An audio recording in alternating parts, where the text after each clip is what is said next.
রাধে রাধে বন্ধুরা, আমি শান্তনু কলকাতা থেকে চলে এসেছি নতুন একটা ভিডিও নিয়ে। শুভ সন্ধ্যার অনেক শুভেচ্ছা তোমাদের সকলকে। আজকে একটা জায়গায় ঘুরতে যাচ্ছি, হঠাৎ করেই প্ল্যান হয়েছে আর ঝটপট ছুটি হতে না হতেই অফিস থেকে বেরিয়ে পড়েছিলাম।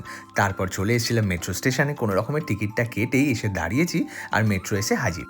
আরে হ্যাঁ হ্যাঁ, বলবো তোমাদের বলবো বলেই তো ভিডিওটা বানিয়েছি। কোথায় যাচ্ছি নিশ্চয়ই তোমাদের সাথে শেয়ার করব। সাথে থাকো, দেখতে থাকো, সব জানতে পারবে। আর একটু হলেই মেট্রোটা মিস করতাম। তো যাই হোক, কোনো রকমে উঠে গেছি আর টাইমে পৌঁছেও গেছি।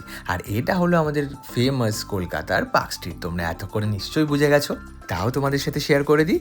আজকে চলে এসেছি আমাদের রথের মেলায়, আর ইস্কনের যেটা ফেমাস পার্ক স্ট্রিটের রথের মেলায় হয় ময়দানের ওখানে, সেখানে আমরা চলে এসেছি। এটা হলো 55তম বর্ষ। প্রতি বছরই আসি, তবে এই বছরটা কিন্তু একটু স্পেশাল, কারণ এই বছর নিয়ে চলে এসেছি মা কাকিমাদের। তারা প্রথমবার রথ দেখতে এসছে, মানে ইস্কনের রথ দেখতে এসছে। আমরা তো বন্ধুরা ভাই বোনরা মিলে সবাই আসি, কিন্তু মায়েদের আনা হয় না। তাই এবছরটা আমাদের কাছে একটু স্পেশাল। তবে খুবই ভয় ছিলাম, কারণ বৃষ্টির যা ওয়েদার, যখন তখন নেমে আসতে পারে। তবে ভাগ্যবশত সেদিন একটুও বৃষ্টি হয়নি, মানে খুব জোর বেঁচে গেছি। আর দেখতেই পাচ্ছ কত সুন্দর করে রথটা রাখা হয়েছে। প্রতি বছর এখানেই রথ রাখা থাকে। যারা জানো বা কলকাতায় থাকো বা এখানে ভিজিট করতে আসো, তারা তো ডেফিনেটলি জানো। তো আমরাও যথারীতি লাইন দিয়ে রথটাকে ঘুরবো বলে, মানে প্রদক্ষিণ করবো বলে দাঁড়িয়ে পড়েছিলাম। সোজা রথের দিন রথ বেরিয়ে এখানে এসে রাখা হয়, তারপর উল্টো রথে আবার এখান থেকে নিয়ে যাওয়া হয় ইস্কনে। তো বৃষ্টি যেহেতু প্রতিদিনই প্রায় কম বেশি হচ্ছে, যার জন্য একটুখানি কাদা কাদা ছিল চারিদিকটাই। তবে ঠিক আছে, আমরা যেদিন গেছি সেদিনটা বৃষ্টি হয়নি, এটাই বাঁচোয়া। আর আমরা ভালোভাবে দর্শনও করতে পেরেছি, আর খুব মজা করে সবাই মিলে একসাথে আনন্দও করতে পেরেছি। আর যেহেতু এবছর মায়েরা প্রথমবার গিয়েছিল, তাই জন্য মায়েদের ভালোভাবে ঘোরাতেও পেরেছি। এটাই শান্তি, আর কিছু চাই না। কারণ প্রত্যেক বছর তো আমরা ঘুরেই আসি, আর আমরা জানিও কোথায় কি থাকে। তো এই বছরটা একটু স্পেশাল মায়েদের জন্য। চলো, তোমাদের সাথে কথা বলতে বলতে রথ প্রদক্ষিণ করাও কমপ্লিট। আর এটা হলো মণ্ডপটা, মানে প্যান্ডেলটা, যেখানে জগন্নাথ দেব বিরাজ করছেন। খুব সুন্দর জায়গাটা। আর প্রতি বছরই এখানে নতুন নতুন প্যান্ডেলের ডিজাইন বানানো হয়। আর যারা আগের বছর ভিডিও আমার দেখেছো, তারা তো ডেফিনেটলি জানবে যে আগের বছরও খুব সুন্দর প্যান্ডেল হয়েছিল। প্রতি বছরই মণ্ডপের উল্টো দিকে এরকম গান বাজনা হয়ে থাকে। চলো একবার তোমরা শুনে নাও।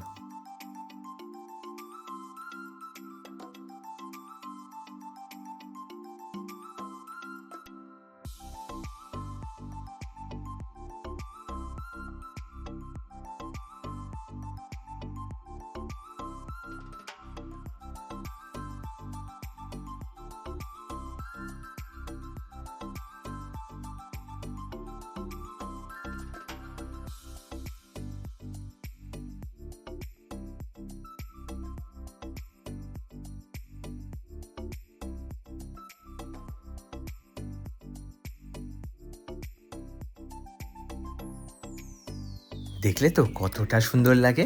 এখানে দাঁড়িয়ে থাকলে মনে হয় এখানেই দাঁড়িয়ে থেকে যাই। এত সুন্দর এনভায়রনমেন্টটা হয়ে যায়, তার সাথে চারিদিকে কৃষ্ণ নাম জয় জয় করে। খুব ভালো লাগে। চলো এবার দেখা যাক প্যান্ডেলটা। প্যান্ডেলের ভেতরটা দেখো কতটা সুন্দর বানিয়েছে, খুব সুন্দর। আর এই দেখো একটা বড় ঝাড়বাতি ছিল, আর সোজা ওই আমাদের জগতের নাথ জগন্নাথ খুব সুন্দরভাবে সেজে বসে আছেন। আর প্রতিদিন নতুন নতুন ড্রেসে কিন্তু ওনাদের দেখা যায়। যারা প্রতিদিন গেছো তারা জানবে যে আলাদা আলাদা ড্রেসে খুব সুন্দর লাগে। আমরা এই দিন গিয়েছিলাম, তো এখানে পিঙ্ক কালারের একটা ড্রেস পরানো হয়েছিল, খুব সুন্দর লাগছিল। ফটোগুলো তোমাদের সাথে শেয়ার করব, দেখলেই বুঝতে পারবে অপূর্ব লাগছিল। সাথে এখানে ব্রাহ্মণ মশাই বলছিলেন যে মোবাইলে ফ্ল্যাশ লাইট জ্বালিয়ে জগন্নাথের আরাধনা করতে, তাই সবাই সেটাই করা হচ্ছিল। তারপর আমরা দর্শন করে ধীরে ধীরে বাইরে বেরিয়ে চলে এলাম।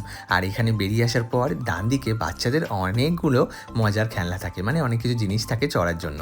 তো প্রতি বছরই থাকে, এবছরও ছিল। তো সেইগুলো দুদিক ধরেই থাকে, বাচ্চারা খুব এনজয় করে। সেই রাস্তা ধরেই আমরা আগে এগোতে থাকলাম। এরপর আমাদের ভোগ নেওয়ার পালা। আর ভোগের লাইন যা ছিল, তবে অন্য বারের তুলনায় এবারে একটু কমই ছিল।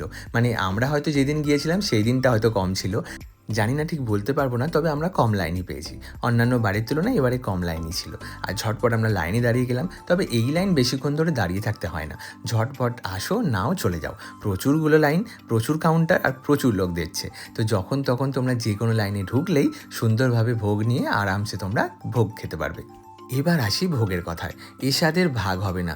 সত্যি বলছি, এতটা অপূর্ব খেতে হয়, মানে তুমি ঘরে হাজার চেষ্টা করলেও যতই মশলা দিয়ে দাও না কেন, এই স্বাদ কোনোভাবেই আসবে না।